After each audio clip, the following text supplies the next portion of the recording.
Thomas's money is not for you to splurge on. Poor old folks should just go home. At our 60th birthday celebration trip, invited by our son, his wife Chloe uttered these unbelievable words to us, my husband and me. Hearing this, my anger reached its peak. Then, shall we go home? Yeah. She probably didn't expect us to actually leave. Ignoring the bewildered Chloe, we left her in a foreign country and returned home. To show her hell from now on. My name is Abigail. I am a housewife who turned 60 this year. Having been married to my husband, Robert, for 30 years, we were invited on a trip to Australia by our son, Thomas. Mom and Dad, I never could do much in the way of showing my gratitude. This is my small way of saying thanks. Let's go together without any reservations. I have 6 siblings, and Thomas, being the eldest, has been a support to us, his parents. Until our 4th child was born, I worked part-time, my days filled with childcare and household chores, my own time limited to a few minutes a day. Of course, there was no such thing as alone time, and I have no memories of fun outings with friends after having children. Since starting elementary school, Thomas took the initiative to help me and also took care of his siblings. Robert was busy with his job, so Thomas's support was invaluable to me. I am more grateful than words can express for his kindness. Our life was hectic, but once Thomas grew up, got married, and moved out, and as circumstances changed, it ended up just being Robert and I at home. While reminiscing about those noisy days, Thomas returned home after a long time, saying he had something important to discuss.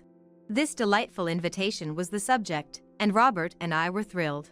However, this invitation would lead us to an unbelievable situation. Why did you even invite your mom and dad to the trip? These were the words of Thomas's wife, Chloe. While enjoying a rare family dinner with Thomas, who had brought Chloe home, the conversation turned to the upcoming trip to Australia. During this, Chloe pulled Thomas aside into the hallway. Curious, I peered out to see what was happening and saw Thomas being confronted by Chloe, her face filled with anger. Of course, this trip is also to celebrate Mom and Dad's 60th. Why wouldn't I invite them? Why should we have to cover their expenses? If you're inviting them, they should pay their own way. Abigail just lazes around at home and does nothing. I refuse to spend my money on someone so lazy. Chloe is a nurse, and Thomas is a doctor. They don't have children, and Chloe is dedicated to her job, despising me for being a housewife who raised children. Having no time to work is just an excuse. Time is something you make. Only those who are poor at managing their time would say such things to escape. I absolutely refuse to use my money for someone so lazy. I won't allow it. Her yelling seemed to be directed at me, even though I was in another room, making my heart ache. I knew she didn't think highly of me, but to be so hated was unimaginable. And to think she believed I was a housewife because I was lazy brought tears to my eyes. However, Thomas bravely defended me, countering Chloe's words. How can you say such arrogant things when you've never raised 6 kids yourself? Talk about that after you've gone through the same experiences. I respect Mom and am grateful to both of them. We're taking them on the trip, no matter what. Got it? To know Thomas held us in such high regard moved me deeply. I cried silently, making sure not to let Chloe or Thomas hear. From that day on, Chloe's behavior towards me became more hostile when Thomas wasn't around. Whenever she ate our cooking, she'd complain about the taste and mock us with frivolous remarks like how musty our home smelled whenever she visited. It seems she couldn't forgive Thomas for standing up for me. Initially, I was disheartened, wondering why I had to endure such treatment, but Thomas's words that day helped me hold on. However, the day came when I couldn't bear it anymore, the day Thomas called me aside to talk. Suddenly saying this, but I'm thinking of divorcing Chloe. Stunned by his straightforward announcement, Robert and I exchanged surprised looks. Upon asking what happened, Thomas showed us 2 photos. In them was a person resembling Chloe, arm in arm with an unknown man. What's this? While I was at a medical conference, a colleague sent this to me, Chloe meeting a man I don't know. Meaning, Chloe is having an affair? It was shocking. There was no reason for Thomas to be cheated on. Not financially or looks-wise from a third party's perspective. Even relatives had pleaded with us to let their daughters marry Thomas. Such a well-raised boy he was. The idea of Thomas being cheated on was unbelievable. After getting married, I found out Chloe has always been promiscuous. She restrained herself for a while to marry me, but with my recent increase in business trips, it seems she's relapsed. She's been neglecting home and showing a lack of motivation at work too. Honestly, I don't have the confidence to continue with her. Thomas's grip tightened on his trousers, and a bitter expression crossed his face, making my heart ache. Even as a parent, I saw how devoted he was to our home. He grew up to be a kind person who understands others' pain, my irreplaceable treasure. Who could forgive seeing such a person hurt? So, I'm thinking of divorcing her, but this evidence alone isn't enough to confront her. That's why I need Mom and Dad's help. With that, Thomas made a proposal. Though surprised by his plan, if it would save Thomas, Robert and I agreed to his proposal and plotted to discipline Chloe. Time passed, and the day of the trip arrived. Robert and I went to pick up Chloe, who was waiting at her house. "Thank you for picking me up, Robert." Emerging from her house, she wore a hat and a white dress, as if playing the part of flirtatious girl. Truth be told, Chloe had been making advances on Robert as well. Probably because Robert's family was wealthy. Her pursuit for money was apparent. Whenever Thomas wasn't around, she'd position herself beside Robert, even once insisting on sitting in the passenger seat instead of me. Claiming she got carsick, a blatant lie we later discovered. She never had motion sickness. At the time, without any reason to doubt her, we took her words at face value, but now it's different. All my suspicions turned into conviction, and Robert and I were nothing but wary. However, showing our attitude would ruin the plan. Today's trip was supposed to be a celebration for us. A trip to carry out our plan without letting her catch on. We behaved as usual, keeping our guard up. "Thomas seems to be coming later, says he's caught up with work. Let's head to the location first." Landing at the airport and proceeding with the formalities, Chloe commented, clearly bored. She likely wanted to flaunt having Robert and Thomas by her side, making me jealous. Whenever it was the four of us, Chloe acted in ways to stir my jealousy. Reflecting now, I wonder why I hadn't noticed such obvious behavior before. Or perhaps I did notice but chose to ignore it, thinking it might hinder Thomas's happiness after all the hardships he'd faced. But now, there's no need to endure any longer. I fearlessly stood beside Robert, as Chloe entwined her arm with Robert's in a sullen manner. "I've never been overseas with my dad, so I'm happy to be traveling with Robert. You're fulfilling the memories I couldn't make with my dad." She then gave me a spiteful smile and hugged Robert's arm closer to her chest. Far from being pleased, Robert looked annoyed, but Chloe seemed oblivious to his discomfort. She was watching me, seemingly enjoying wondering how I would react. But I kept my composure, silently pleading with Robert to endure, as we completed the boarding process. We boarded the plane in a hellish atmosphere and set off. In a distant foreign land, she was about to experience her own hell. Upon our long-awaited arrival at the airport, cheerful crew members greeted us at the exit. Thomas was supposed to be our guide, but he was absent due to work. As we wondered what to do, Chloe sweetly leaned on Robert. "Robert, can't we hire a guide now? I've only got a little allowance from Thomas, and I don't have much money." Chloe, despite having her own decent income, was clearly expecting to be treated. It seemed she was checking if he had brought extra money. Seeing through her sly thoughts, Robert sighed in exasperation. "Chloe, I hate to say this, but we were invited here today by Thomas, you know? Trying to get us to pay for you doesn't seem right, does it?" I was internally shocked. He sounded like a self-righteous old man. It was hard to predict how Chloe would react to such a statement. Our original plan was to act after getting to the hotel, but I was caught off guard by Robert's preemptive strike. "What are you saying? You want me, who didn't bring much money, to hire a guide? We're questioning the assumption that it's natural for us to treat you. Abigail and I were invited by Thomas. We heard Thomas was covering the expenses, so we didn't bring much cash either. It's not right to just assume we'll cover for you." Hearing about the lack of funds, Chloe clicked her tongue, ruffled her hair, and immediately distanced herself from him. Her overt frustration made both Robert and me dumbfounded. If you don't have money, just say it clearly. Such useless old people.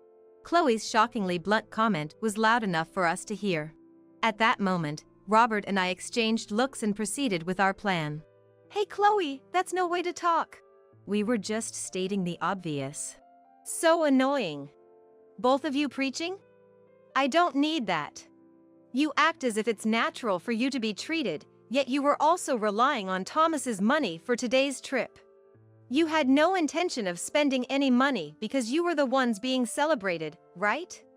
You had the same mindset, so stop acting all high and mighty. Clearly, she no longer cared about pretending to be nice. Her attitude changed drastically, looking down on Robert and me with contempt in her tone. Don't splurge with Thomas's money. Poor old people should just go home. Hearing that, my anger reached its peak. Then let's go home. Yeah. Calmly responding to her words, a flustered Chloe opened her mouth to interject. You don't even have a ticket for the return flight. What are you being stubborn for? It's laughable. In truth, Chloe had only been given a one-way ticket by Thomas. He had explicitly told her she was prone to losing things and couldn't be trusted, so she reluctantly settled for just the departure ticket, leaving her unable to return to America without Thomas. That was the predicament she found herself in. But we were unaware of her dire situation. Knowing such a pitiful fact would hurt her dignity. She resorted to blustering with tough words. But we had already heard about this from Thomas. And there was something he had already given us. No return ticket? What made you think that? I said, pulling out the return plane tickets, including Robert's. Chloe was stunned. She was speechless, her mouth agape. We have our return tickets, you know? Why do you two have tickets? Why? It's only natural to have our own tickets, isn't it? Or what? Don't tell me Thomas didn't give you a return ticket? As if it were payback for all her taunting, I mocked her, showing that Thomas trusted us more than her. Being belittled over such a trivial matter by a housewife she looked down upon must have been unbearable for her pride. Even as I thought it petty of me, considering everything that had happened, this felt like nothing. Actually, it seemed hardly enough. As I watched her turn red with anger. Impossible. Just go back already. Just seeing your faces annoys me. I laughed inwardly at her almost sore loser-like response. Seeing Chloe flee in frustration was satisfying. She had always looked down on others. She deserved to suffer fully. Thinking this, I decided to explore the airport vicinity with Robert until our return flight. Leaving Chloe behind, we quickly returned to the US and, as planned, met Thomas at a cafe near the airport. Seeing us return, Thomas greeted us with a wry smile. Welcome back, both of you. The flight must have been tiring, huh? My body aches. Even first class is tough on the old bones. Sorry, Thomas, for having such good seats on our return. It's me who should be thankful. Sorry for putting you through that. Nonsense. I'm still young. But I panicked when you suddenly picked a fight with Chloe at the airport. I didn't know what to do since it wasn't part of the plan. I couldn't take it anymore. Her attitude was just too repulsive. As Robert apologized with a wry smile, Thomas's mobile phone rang. Chloe? Yeah.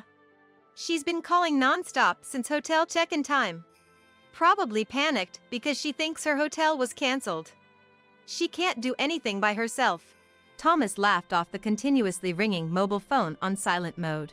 It was my first time seeing this side of him, and I made a mental note never to cross him. Thanks to you both, I've gained a lot even here, so I think I can finally divorce her. Sorry for involving you in this mess during what was supposed to be a celebration. What are you saying? It's a celebration in its own right for me. Now you won't have to put up with that face anymore. For the few days until Chloe's return, we enjoyed some quality family time after a long while. Then, the moment of confrontation arrived. Thomas, what is the meaning of this? Explain yourself. After receiving a message from Chloe that she was on the plane, we had gone to the airport. As soon as she saw Thomas after getting off the plane, Chloe began yelling so loudly it seemed the entire airport could hear. Realizing we were drawing too much attention, we got her into the car and headed to their home. Then, upon seeing the inside of the house, Chloe noticed something was off. Wait, what is this? What's happening? She realized the house looked strangely barren. Let's explain everything in order. Shall we go to the living room for now? Ignoring the confused Chloe, we, as a family, moved inside. After thanking Thomas for the coffee, we quickly moved on to the main topic. Chloe, there's something we need to talk about. First, explain yourself. What were you thinking doing such a thing? Thanks to you, it's been one disaster after another. I couldn't even get into the hotel, and how many times do you think I was given the wrong directions? I was walked around so much, I might as well have been mountain climbing. My legs are sore from muscle pain, and the flight back is on a cheap economy class. Economy. I never thought I'd see the day when I'd have to pawn my luxury watch. Her shrill voice was so grating, and next to me, Robert looked at her with a puzzled expression. It seemed she had pawned her watch to make some money. Throughout this, Thomas was quietly observing her and, after she finished her rant, he calmly spoke up. Is that all you have to say? What do you mean? Chloe reacted, seemingly expecting an apology from Thomas, surprised by his unexpected response. It was probably the first time she saw him looking at her with such a defiant gaze. She glared back at him, unflinchingly. You have no idea why you're in this situation, do you? Thomas's provocative words seemed to make her ponder. Chloe began to speak in a haughty tone, crossing her legs and giving Thomas a cold glare. Of course. Who's ever heard of leaving their wife overseas like this? What have I done? She must think her affair has gone unnoticed. Thomas sighed in exasperation before showing her 4 photos. I didn't miss how Chloe's face went pale the moment she saw them. Then let's hear it. You recognize this man, don't you? Chloe was taken aback by the incontrovertible evidence of the photos. There were 2 pictures of her and her lover in bed, and both Robert and I looked at her with contempt. We distanced ourselves from her as if she were something filthy. I was aware you've been wastefully spending my money. But I also know I've been making you feel lonely. I'm a workaholic, I've chosen work over family, and I've been aware of it.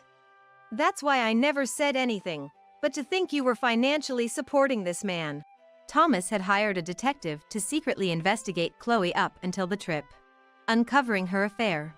The man was a bartender, and she had been his top patron, even developing a romantic relationship that clearly crossed the line of mere customer and service provider.